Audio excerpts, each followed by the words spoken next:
Hi everybody, and welcome back to Growing Our Retirement. So today we're going to just update you on what we've been doing this spring.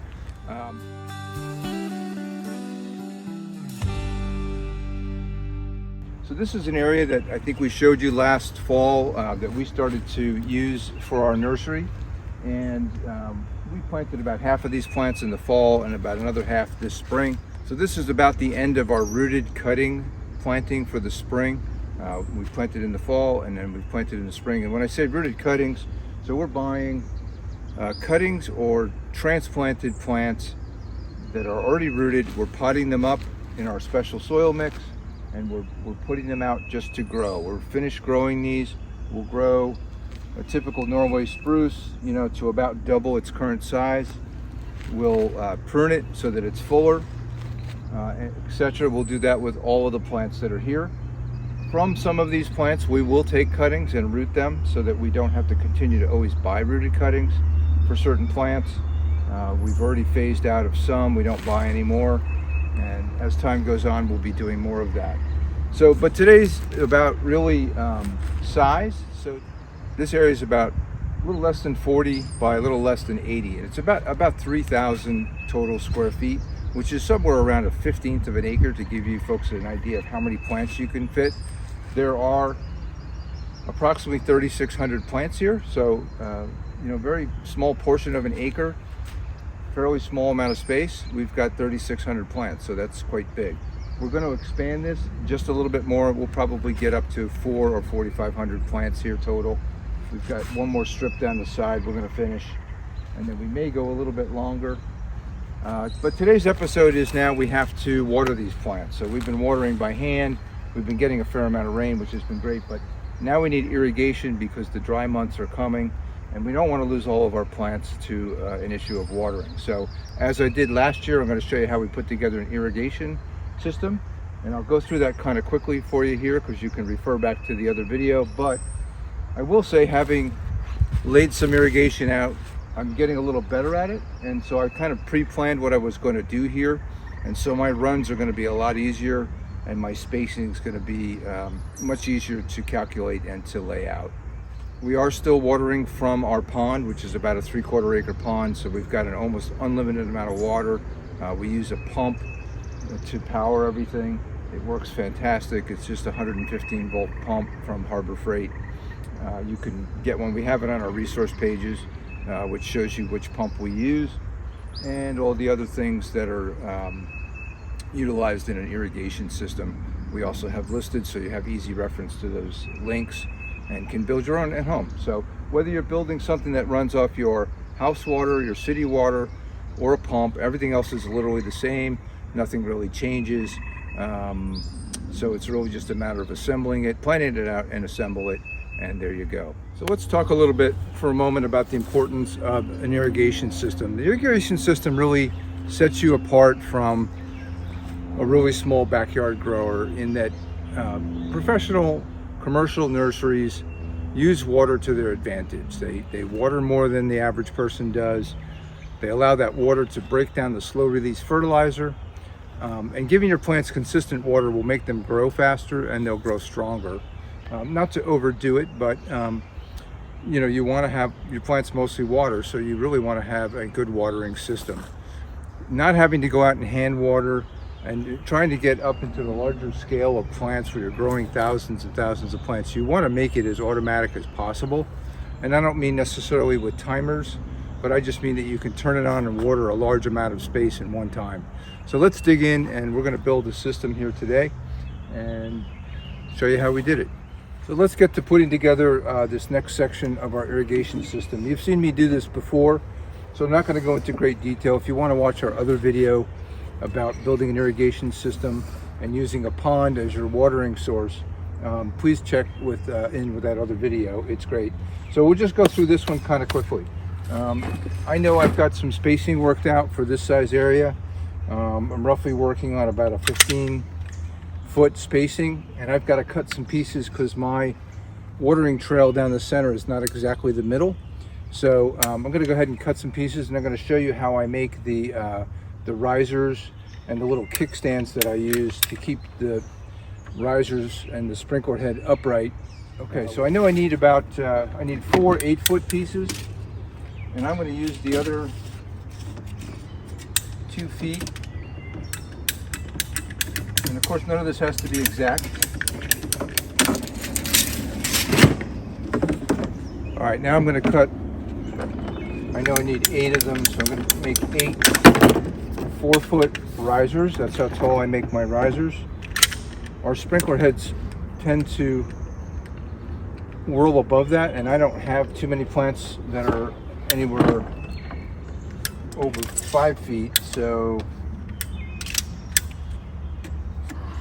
4-foot riser seems to work perfectly for us. You know, if you had much smaller plants, you might want to make these risers shorter. If you were growing even larger plants, you might want to make them even taller. 6 or 8 feet is not uncommon. So what I do for each one of my risers is each one's going to get an adapter to fit the sprinkler head. This is going to thread on in the end when we're finished. And it's also going to get a bottom, which is going to look like this. So this is going to be the water coming in from our main line. And then this is going to be what I call a kickstand. It's a little 2-footer with a cap on the end so the water doesn't come out. And then when this connects to the main line, like so, you've got a riser that's going to basically stand up on its own. Okay, so let's glue one up. So we're going to use our primer.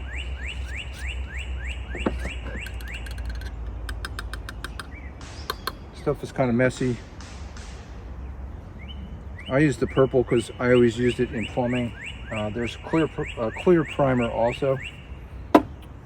You got your top. This is our riser.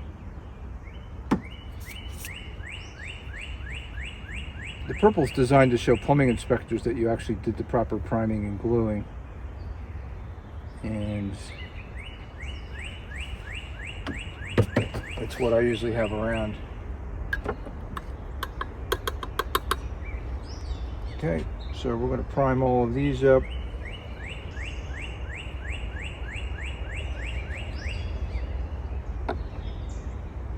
Prime the cap. I'm going to prime up a kickstand.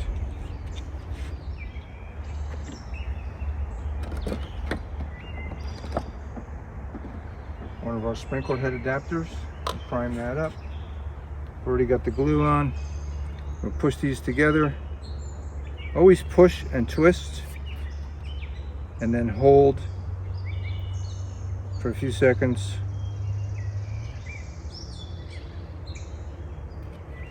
Okay, so that's our riser. Now the foot for that riser that sits on the ground is this piece.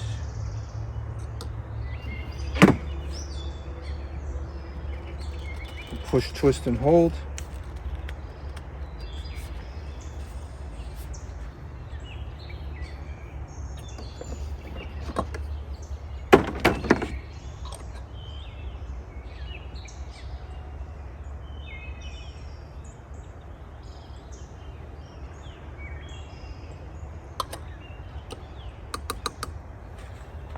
Here's the piece we call the kickstand.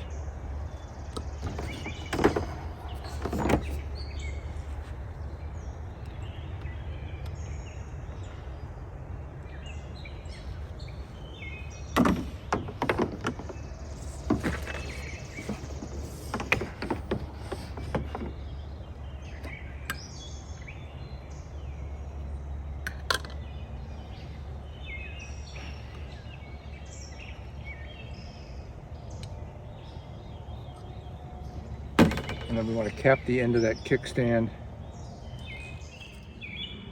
All right, so we've made 8 of the sprinkler head risers with their little kickstands, and now we're going to move on to laying out our pattern in this nursery area. And you can see we've got that roughed out a little bit already,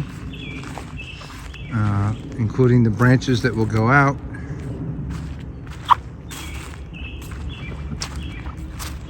And just laying it out like this is great because you can just run along with your cutter, a couple connectors, and you'll be able to just assemble everything right in place. And we're out here to the end. At the end, we're going to leave a little extra piece for further extensions for later on. But here we go, and look at all those great red maples. We have a lot of small arborvitaes as well. First year we're growing pink Coosa dogwoods, and you probably saw us plant those in the fall, and here they are all leafing out. And there's a look backwards. So now we'll get busy putting it all together. Well, hopefully you'll be able to see most of this. Gotten in as close as I can. So we're at the far end of what will be the system, and I'm not going to do a lot of exact measurements here. I'm just going to kind of eyeball a lot of things. So I want to leave about a foot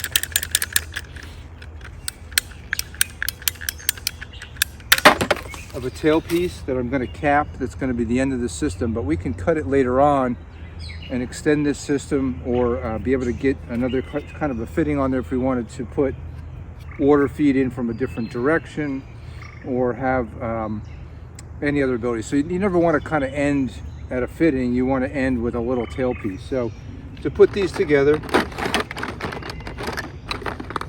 we're going to need a four-way T.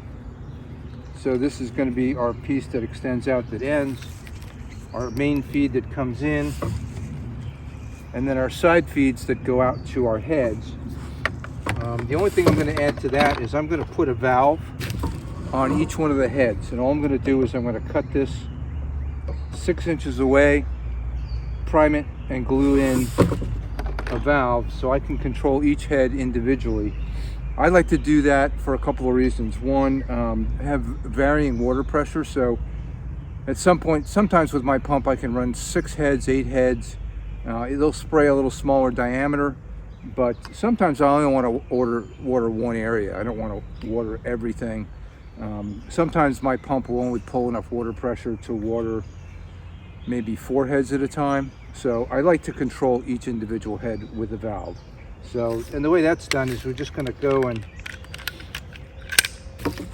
cut these back.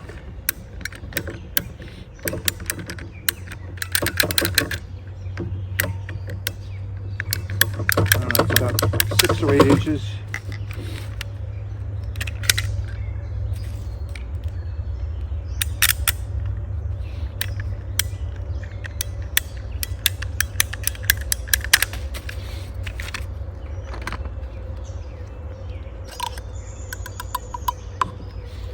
I've already gone ahead and primed the valves, but I've got to prime each one of these ends.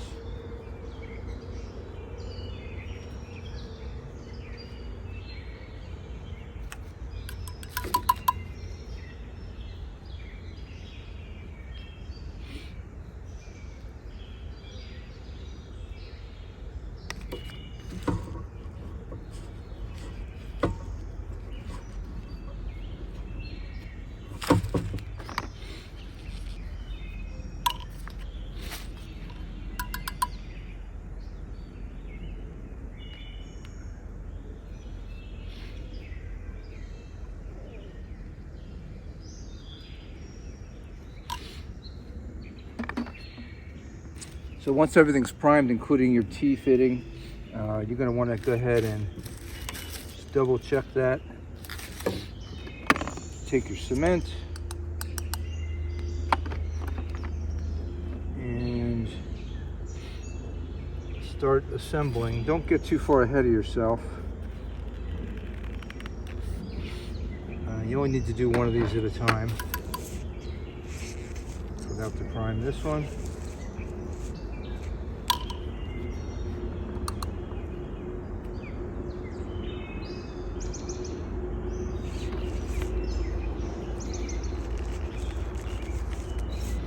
Okay, so main water feed in, branch out. Now we want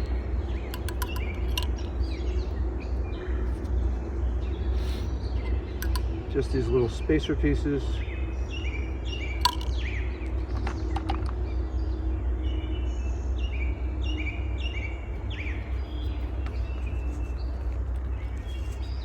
Push and twist.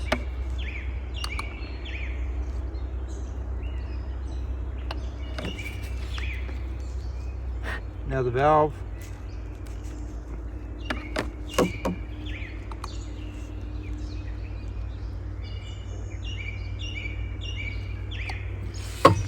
And now our section that goes out to our head.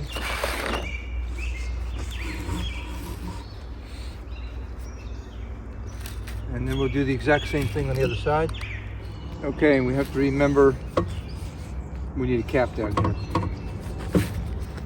Okay, so now we're at our sprinkler riser, and since we've already made this sub-assembly, we're just going to have to connect this now back to the main line.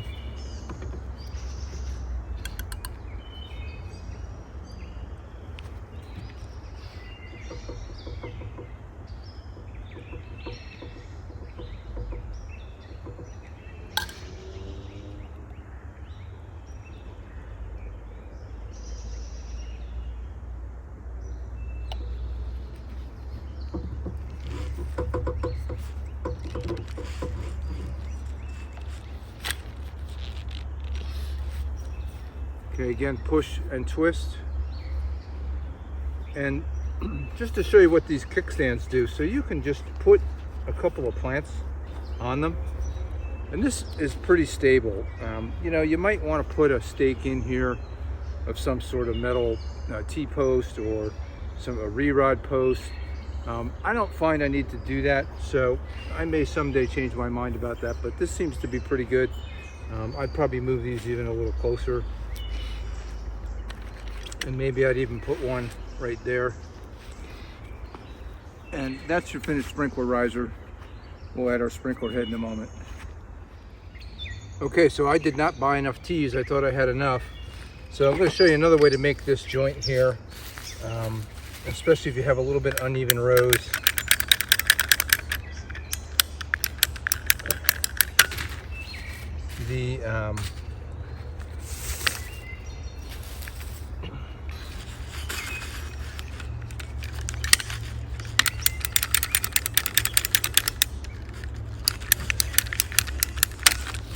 So you can use 2 tees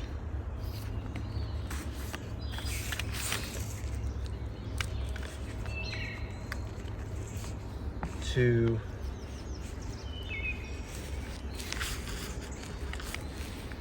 two T pieces to make a 4-way T.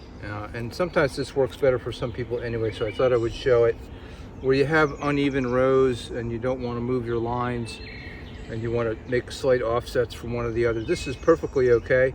And I have done this before, especially when I forget to buy enough of the tees. So the system is now complete and ready for testing. I'll just take you through a quick walkthrough of what was done so you can understand exactly what the finished system looks like. So we have our large diameter hose coming in from the pond pump. It transitions to PVC with a fitting from 3/4 PVC to garden hose thread. Come across here, we'll dig this in a little trench just to get it below ground because we're going to run it over. We've got kind of a main on and off here valve, so we can turn this whole system off or on from this point. I made a little cross T stub out here just in case I want to add one more zone someday, which is something that I do think I'm going to do. We run down the line here and you'll see we just have our cross T's and valves for each of our risers. And we've put in 8 heads. You see we have just some connectors to add the pieces of pipe together to make this whole stretch. Our whole system's about 70 feet long, so. And again, to each riser, valves to each one. And here's the spot where we made, instead of using a cross tee, just used 2 regular tees because our rows were a little bit staggered here and I didn't have enough cross tees to finish it, but I did have regular tees. And down to the end, we have the final 2 risers. We've got the individual control valves, and I've got a little stub out here in case I want to continue further, or maybe add a valve here to clean out in the winter to get all the water out of the system so it doesn't freeze, since we won't use it during the winter. So that's the whole system, and now we're going to test. One of the things that we want to do before we put our heads on is to make sure we flush the entire system with water. There's little bits of debris and dirt that may be in the pipes that will potentially clog up the sprinkler heads. So we're going to start by turning on the main pipe. You can see we've got some pressure at each of the heads, just a trickle in some cases. So I'm going to go and turn some of these off to bring up the pressure so that the furthest ones get a pretty good rinsing as well.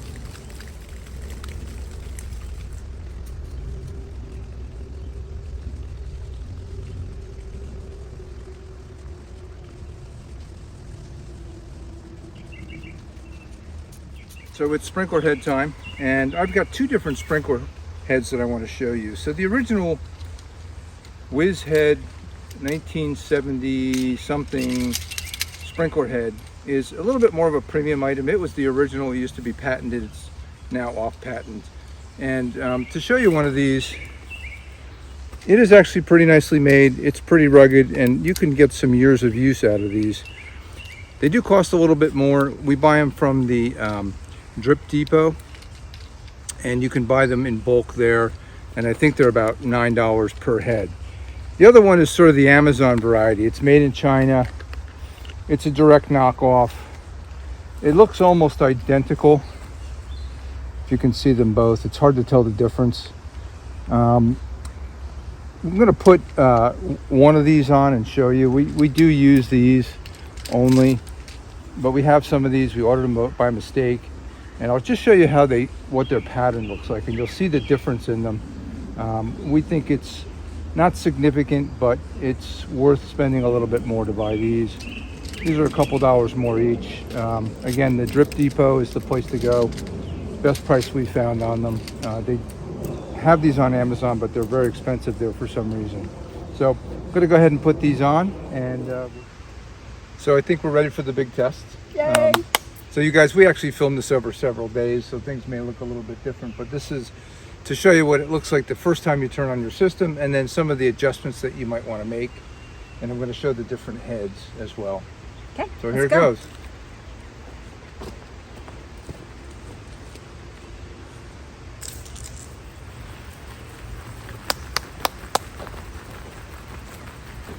And it's on. So we have 8 heads spraying right now. My pump really does not have enough power to push all 8, and that's not really my intention.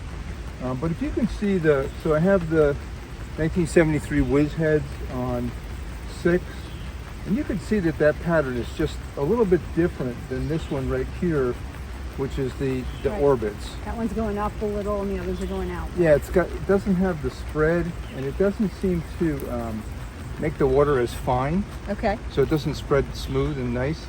So what we'll go ahead and do now is set this up the way it's really intended. We're going to turn off 4 heads. Okay.